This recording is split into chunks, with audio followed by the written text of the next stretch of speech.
Hey everyone, and welcome to week 5, looking at democracy. I think this is our second week looking at pressure groups, and this week we're going to be asking 3 questions.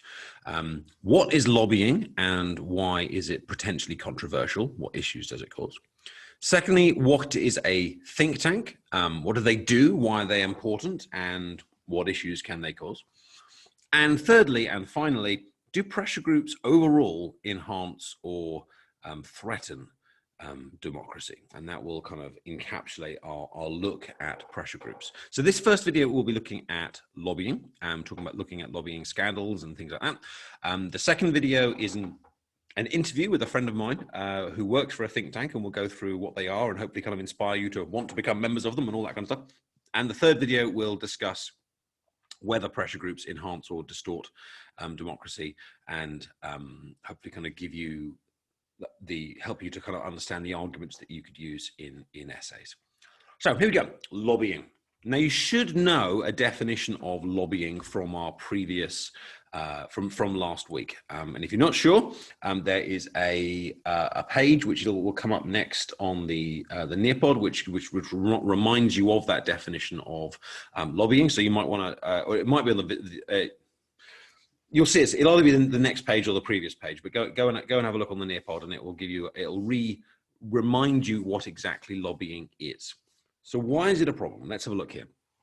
The professional lobbying industry has been rapidly growing since the mid-1990s, and in 2007 was estimated to be worth 1.9 billion, employing 14,000 people. And that was in 2007, so it's got bigger since then. Now, this is interesting because it says the professional lobbying industry. Last week when we talked about lobbying, we very much focused on the idea that individual businesses or individual people or individual charities, pressure groups can lobby ministers, politicians, MPs, representatives, etc., etc. But actually, there is an increasing number of people that actually set themselves up as professional lobbyists. So rather than, let's say, you writing a letter to your local MP saying, please can you sort out the local parks, there is a person that you can go to and pay them to do that on your behalf. And a professional lobbyist's job is to get as many contacts as possible, to get as close to politicians as possible, to make sure they have the ear of various kind of politicians. They can kind of get meetings when they need them. And the industry is worth billions. As you can see here, it's worth 1.9 billion. Now, of course, I'm not saying that you, when you're writing about your local park, will employ a professional lobbyist, but a businessman or businesswoman, business can and do. The report also suggested that some MPs are approached over 100 times a week by lobbyists. Now, lobbying firms, and lobbying firms exist, Google them, you could even consider working for them, are interesting because they can have their own bias and their own interests. But interestingly, they often are simply kind of neutral in what they actually think. They simply kind of lobby on behalf of whoever pays them to be lobbied on. I explained that badly. What I mean is a lobbying firm doesn't believe that the environment should be looked after or not looked after. The lobbying firm will persuade politicians whichever way they are paid to persuade. There you go. That was a better way of explaining it. Although some of them do have their own individual biases. But it's interesting that persuading politicians has in effect become an industry to itself. Since 1994, there have been various complaints by MPs about unacceptable lobbying and several police investigations. Current levels of lobbying are causing concern, as is the so-called revolving door, by which industry professionals move rapidly between legislative and commercial roles in the same sector, creating professional conflict of interests.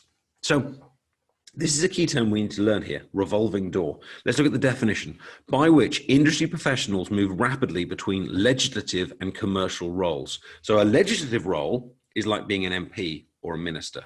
A commercial role is working for a business or a lobbying firm or lobbying for a business. And the revolving door, which is a metaphor, it's not a real door, is the idea that people are moving between these two roles. So a minister then works for a lobbying firm, or someone that works for a lobbying firm then becomes a member of parliament or a minister or works for the government as a SPAD or something like that. And the reason why it's called the revolving door is because, oh, here I'm the Minister for Defence, and I work for the government on defence for a number of years, and then I leave, I voted out, I resign, whatever, and so I go out the door. But I come straight back in the revolving door, but this time as a lobbyist, to try and persuade all of my old colleagues who I have their phone numbers and I have their contacts and who I know on a personal level that they should help my firm, which is now paying me hundreds of thousands of pounds to promote their business. That's the revolving door. The idea that people are moving between the lobbying industry and the legislature or legislative branches quickly and easily. And it's causing what we call a conflict of interest, which means, like, is it really independent? Is it really neutral? Is it perhaps even slightly corrupt? Ministers are making increasing use of special advisors, staff members employed by the minister personally, but paid for from the public purse. That's a special advisor. We've often called them SPADs, as in S-P-A-D, special advisors, who are often selected from the related private sector industries and have sometimes been criticized for engaging in campaigning while still on the government payroll, or for moving directly between lobbying roles and the advisor roles. So many SPADs either are or have been lobbyists for particular firms, or paid to be a lobbyist by a particular firm. And even a whole bunch of current politicians and ministers that you will have heard of are either paid to be lobbyists by a particular firm, or have in the past been paid to lobby on a particular firm. And I'll show you some examples of that in a minute. However, in 2014, Parliament passed the Transparency of Lobbying, Non-Party Campaigning and Trade Union Administration Act, catchy title, requiring the statutory registration of professional lobbyists. Now, what that means is they passed a law saying that you can't secretly lobby anymore. It has to be, the meetings have to be recorded. You have to register as a lobbyist, and I'll show you the website in a minute. But the idea was that lobbying should be transparent and visible. You can't necessarily stop the influence, and you can't necessarily stop some of these kind of practices, but at least if you make it visible, then the lobbying is traceable and it is open to kind of public scrutiny to an extent. And the reason why this was done is because there was a whole range of lobbying scandals that occurred in the late 1990s and the early 2000s and the mid 2000s. And to be honest, they're still kind of going on now. And I'll put this page as a link in the Nearpod, so you can have a little kind of read through. You don't need to read the whole thing, but I want to kind of give you a few famous highlights of lobbying scandals. The first one here is called Cash for Cameron, and I like that one because it's a nice little kind of cheesy phrase that you can use in an essay. This is Peter Crudas, and he was the Tory party treasurer, meaning he was a member of the Conservative Party who was responsible for raising money. And his idea was that if you donated a certain amount of money to the Conservative Party, you could get access to David Cameron, Cash for Cameron. And he said that if you donated £250,000 to the Conservative Party, this would give you Premier League access, including dinner with David Cameron and possibly the chance to influence government policy. Now, why is this a problem? Why is this a problem? You know, people want to donate to the Conservative Party, that's fine. And that is completely fine. That is completely fine. But when money buys influence, when money buys access to the Prime Minister, I think we start to get a bit more suspicious over, well, is that healthy in a democracy where these 2,000 poorer people and less wealthy people have less access to the Prime Minister than that one wealthy person or wealthy business? Mr. Crudas says he regretted any impression that he gave off that was wrong. He apologized. David Cameron then revealed all the details of all the meetings that he had had, but the damage was done because it implied that money buys access and influence. I'm going to skip these couple here. This one is a Labour MP. This isn't something for the Conservative Party. This was a Labour MP called Stephen Byers, who described himself as a cab for hire, a taxi, basically. He would work for £5,000 a day. Former Defence Secretary Jeff Hoon said he wanted to make use of his knowledge and contacts in a way that makes money and charged £3,000 a day. There's kind of an example there of the revolving door. So he used to be a Defence Secretary, and then he was paid by firms that work in kind of weaponry and arms to then lobby on behalf of their firms to get kind of lucrative business contracts for £3,000 a day. and various other scandals. This one, the House of Lords is not immune. In January 2009, 4 Labour peers were suspended because they had offered to make amendments to legislation for up to £120,000.